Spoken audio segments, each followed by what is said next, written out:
Recently, a lot of you guys have been asking me in the comments about my take on the 2 upcoming Bleach games, so let's go ahead and talk about that one. So a lot of you guys might not even know that there's 2 upcoming Bleach games. You obviously probably know about Bleach Rebirth of Souls because it just got announced, but maybe you don't know. About a year ago, there was another game by Bleach Soul Residents that got announced in 1922, I think it was. No, in November 2023, they had a lot of cool stuff going around it. A lot of people thought that this was going to be the next console game, and everybody was super hyped for it. And then they came out and they're like, hey, this is actually going to be a mobile game with PC client. It's going to be a gacha game free to play. And a lot of people were understandably kind of pissed because I think mainly because they were waiting for a console game, and then to see this was like, damn, bro, it looks actually pretty good. And we'll talk about that here in a minute. But I think people just really didn't want another gacha game. They wanted something they could just pay the full price for and just be done and kind of play at their own pace. And they didn't want to have to play a gacha game after all these years. I don't think it was really that big of a deal now, because if we fast forward now to Rebirth of Souls, people are pretty hyped for the fact that we have a console game, and you pay your premium, you pay your DLC stuff, and you're able to play your game. And so it's not going to be that big of a deal. And I think people are starting to kind of get to a point where they're pretty hyped for both. So Soul Residents, which is that mobile game, is slated to come out in 2024. They went on a hiatus though in November 2023, where they're basically having publishing issues. They were supposed to have a tech test, and it looks like they actually had it, but it was very small in comparison to the scale that they were supposed to have it at. And it looks like they were just like, hey man, we just got to work on developing it a little bit more. We still plan on coming out in 2024. And so as a gacha person, I have a channel where I cover gacha games and stuff like that. So I put a little pin on this game. I have been kind of keeping tabs on it for the last year. I'm part of the Discord. And so when I was going to do this video, I was doing research to see like, hey, had they said anything? So they didn't say anything on Twitter yet, but I have dug up since last month, basically June 6th, they were talking to somebody like a mod, basically like, hey, is this game even coming out? Do you guys have a publisher?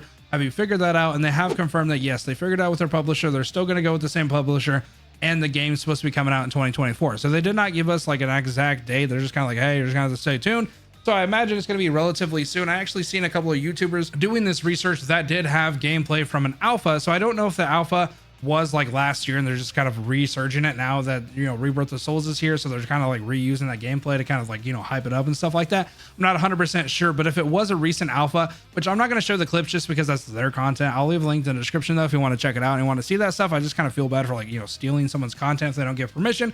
So I'll just showcase like the stuff in this announcement trailer, which is a good amount. Like they still show like all the different gameplay and you can get a good vibe for it. But yeah, they were able to play and go through the gacha elements and all that different stuff. So I think a lot of people, when this game initially was announced, were pretty bummed that it wasn't a console game. So if we fast forward now that we actually have the console game, I think people are pretty excited about both. Now we don't know when Rebirth of Souls is going to come out because it says coming soon. So I imagine it's slated for like early 2025, maybe mid 2025. Because something like, you know, coming soon is pretty ominous. It's kind of hard to say exactly what that means, but if we go by Sparking Zero, when they finally gave like the coming soon thing, it was about like 6 to 7-ish months. So it kind of gives a nice little timeline of what we can kind of expect for Rebirth of Souls. But going through the comparisons, I know a lot of people wanted to talk about the gameplay and the graphics because a lot of people were saying Rebirth of Souls looks very, you know, mobile-y, right? And as a person who played a lot of mobile games, I kind of talked about it in my Bleach versus Sparking Zero video. If you guys haven't checked that out, make sure to do so. I promise that I don't go in there and I bash either game. I give good representation of both games and kind of talk about them.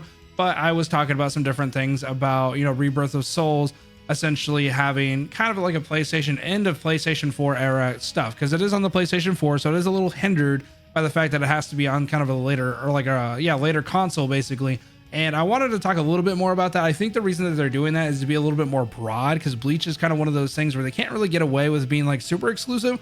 There's a lot of people who have not been able to get a PlayStation 5. Reality is just kind of like that, right? Right? They're like $500 or $600 consoles. People just can't kind of get them. And even though we're going into PlayStation 5 Pro, there's just not a lot of people who have upgraded. So they're trying to make it more broad for the fact that Bleach needs to be a little bit more broad to get the pacing back up and get the momentum, because it's not a huge franchise like Dragon Ball, who's had like 10 plus games. You know, they've had stuff and they have different things like Tenkaichi to kind of vibe off of and sell their game and kind of go for it. So whenever they're able to do PlayStation 5 exclusive shit, it's because they have the money to back it up and they have the IP to back it up. People are going to pay that money and they're going to buy that game. So if Bleach came out from the woodworks from 12 years ago and just like, hey, PlayStation 5 game, boom, there's going to be tons of people that buy it. There's going to be a lot of people like, damn, man, I wish I was on PlayStation 4. So I think this is one just kind of a nice little like re-entry basically back into the market to showcase what they're doing with Bleach. They get enough like kind of positive, you know, feedback and different things. They probably go into like Rebirth of Souls 2, and that'll be like a PlayStation 5 Pro game or whatever the hell you want to call it. But I think that's one of the reasons they're going for it. But actually, in terms of graphics, I think both games actually look great. Bleach Soul Resonance is obviously very mobile in the way that it looks in terms of like the feel of it. I would say they're very like stiff almost, and it seems like they're very like, you know, on rails. That is very mobile-esque. That's just kind of what happens with the mobile games that have a certain amount of budget. And it definitely seems like it's going to be that way. It definitely seems more like a hack and slash. You're just kind of going around smacking the shit out of stuff, which I find enjoyable. It's fun to do. Like clearing them lots of mobs and just beating the shit out of stuff is fun when you want to do some mindless stuff. And then you have Rebirth of Souls to jump into, you know, like your local multiplayer or your multiplayer to kind of have fun and beat the shit out of somebody with some sort of skill and think about what you're going to be doing. So I think they're going to be very good for each other. I think there's going to be a lot of kind of overlap in the community, and I think Bleach fans are going to be very happy with either one of them. But graphically, it's kind of hard to tell, basically because I think Rebirth of Souls obviously has like the end era of PlayStation 4, whereas, you know, Soul Resonance has kind of like the beginning of PlayStation 4, where they hadn't quite figured out like the way that they wanted to look, and so they're kind of only separated by like middle of a generation, basically the way that they're kind of being looked at. But I would say the actual fluidity of the games, it's hard to tell with Rebirth of Souls because we don't necessarily know yet, because we haven't seen anything outside of 2 minutes and like 20 seconds if that was actual gameplay. So we don't know what the fluidity in terms of combat and what it's going to look like. I know a lot of people are saying that, you know, Soul Resonance looks better. It looks like it's going to be more fun and all this different stuff. It's like, well, yeah, we got like 2 minutes of gameplay. We were able to see what it looks like and what it's going to feel like and what it's going to play like. With Rebirth of Souls, we were literally just got to see Ichigo do like a combo, which seems pretty cool. Like it seems pretty quick. It seemed like it was pretty grounded, and it seemed like it had a lot of weight to it. But again, I keep using the word seems because that's 20 seconds, bro. I can't really annihilate, like analytically dissect everything within a 20-second period to be able to tell exactly how the game's going to play. Now, if we get gameplay, I will do another video side-by-side gameplay and talk about that different stuff. But the actual comparison, I think mainly people are just wondering if it's going to be worth to play one or the other.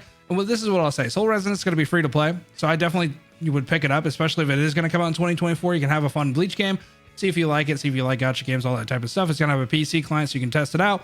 And then if you don't like it, then drop it when Rebirth of Souls comes out early 2025, mid 2025. You'll just have a little bit of time where you can play and just kind of like hang out. So I think they're both going to be able to do pretty well together. I plan on playing both and Sparking Zero and all the different shebangs.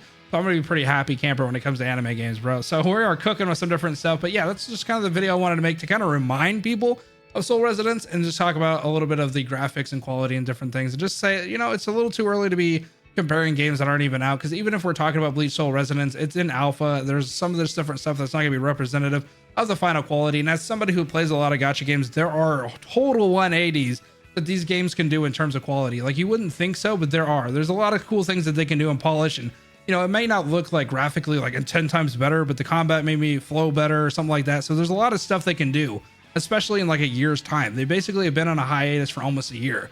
So coming up in November. So there's a ton of different things that they can do with this one. But let me know down in the comments if you plan on playing both, what you're going to be doing, and I'll see you in the next one. Have a good rest of your night, guys. Peace.